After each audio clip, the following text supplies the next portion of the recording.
Hey everyone, today I want to talk to you about how to be consistent with your planner. So this is one of the top questions I get. So many people are like, I want to be a planner person, but every time I get a planner, I use it for a few weeks or a month and then I stop. So today I want to give you a few tips on how to use your planner, how to stay consistent with it that are functional and easy so that you can continue to use it and stay organized. The first tip is to pick something that is practical, something that will work for you. If you're really looking for something that's a monthly view, just to write down appointments, a couple to-dos, something very simple, don't go out and buy something that's goal setting, weekly or daily. It's got lots of extras because it will probably make you feel overwhelmed. On the flip side, if you know that you need something for your appointments or you need something for lesson plans or you need something that's really detailed, don't get a monthly because you won't be able to fit everything there. So the first thing you want to do is ask yourself what works best for your lifestyle, your job, your family, your needs, your hobbies, everything,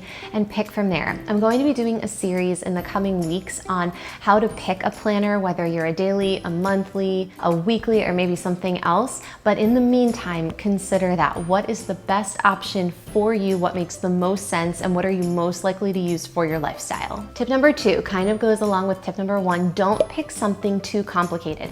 That could be the planner. So like I said, if you need something simple, don't pick a planner that has a million bells and whistles, or for example, on one page, it's got a to-do list, a daily, hours from 6 a.m. to 9 p.m., a top 3, a best moments. If that feels too overwhelming and you're not going to use it, don't use it. I also think it's really important to consider systems that you're putting in place. So let's say you're like, I'm going to use a gold sticker every time I have an appointment or a meeting, but you take your planner with you and you forget and you leave your gold stickers at home, or your gold sticker sheet only has 12 stickers and you've run out of them. Or maybe you're thinking to yourself, I'm going to do a really complicated pen system where I'm going to have 10 different colors. If it's too complicated, you're not going to have the materials, it's going to be too much. Pick something more simple. So I'm not saying don't use stickers or don't use pens, but instead of 10 pens, maybe do 3 pens. You know, these are the colors for appointments, to-dos, and events, or something like that. So keep in mind what, again, is going to be practical for you. Tip number 3, this is the biggest one for me. I should have made this tip number 1,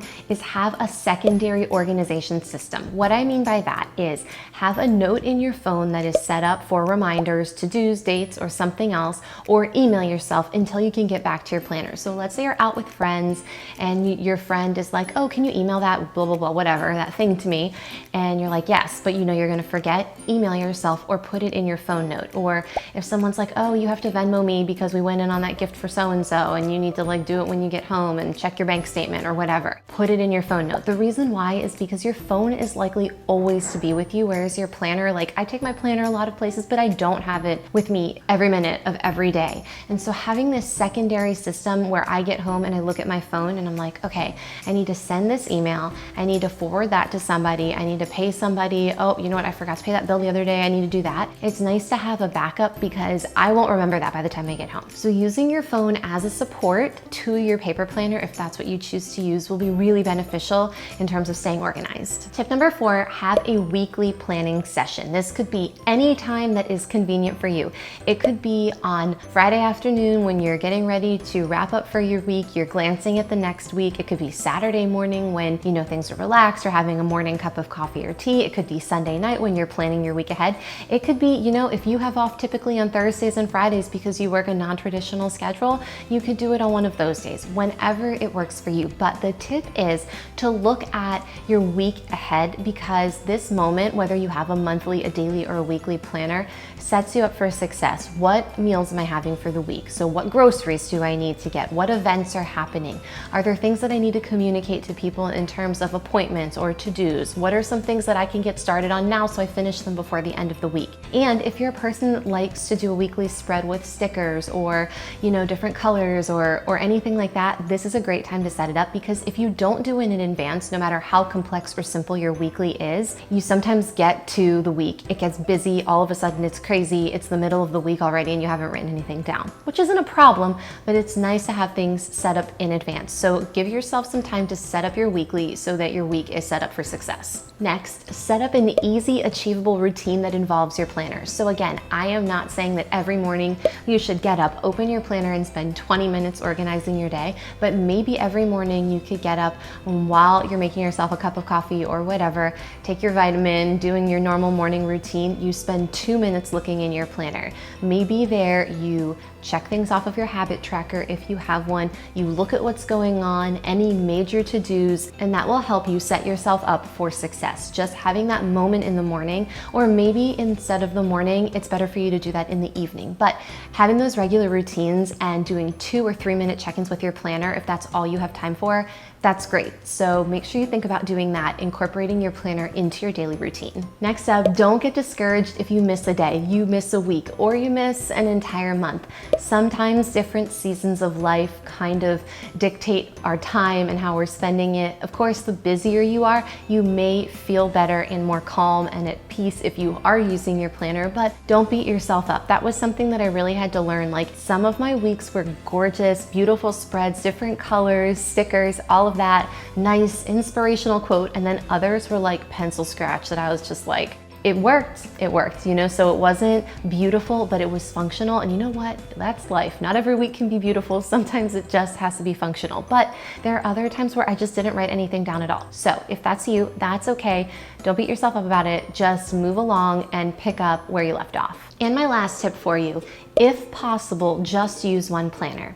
Now, the reason why I say this is because at one point in my life, as I've talked about in different videos, I was a teacher. And I always went back and forth, do I have a teacher planner and a personal planner? But here's what would happen. My teacher planner had everything in there, both during the day and extracurricular activities that I agreed to. So for example, chaperoning prom. Well, if I had 2 different planners, prom would be in my teacher planner because it was a teacher activity, but then I would miss it on my personal calendar and could accidentally double schedule my time because I didn't see it there. So I felt like it was best to just have one planner because it's easier to keep yourself organized. The only time I would recommend more than one planner is if there's really a purpose for it. Maybe you're doing more of a journal planner, a reflection. I know it sounds kind of ridiculous now that I'm saying it out loud, me suggesting to just have one planner, I know. But in terms of actually using it, the times that I have been most productive with my planner in my life is when I have just had one and everything is in one place. So as I started to say a moment ago, if there's a reason for you to have a second one for journaling or, you know,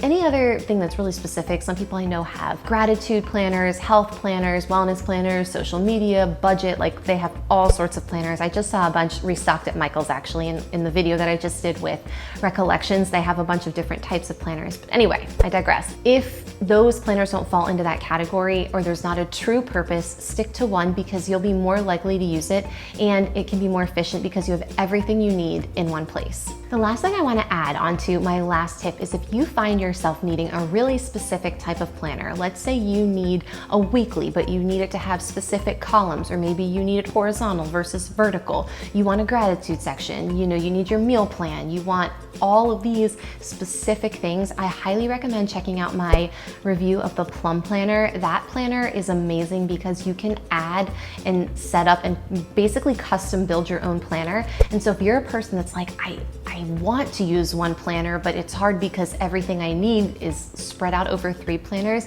consider looking at Plum. I was just thinking about that because that planner truly is customizable and maybe a great fit for you if you really want something that's really specific. Anyway, thanks for listening to my tips about being consistent with your planner. I know that it can be really hard, and to be honest with you, even though I absolutely love planners, I have moments where I use it a lot more and moments where I use it a lot less. And so, you know, I think that's just a fact of life. So anyway, I hope you found this useful. If you did, please like, subscribe, and I'll see you next time.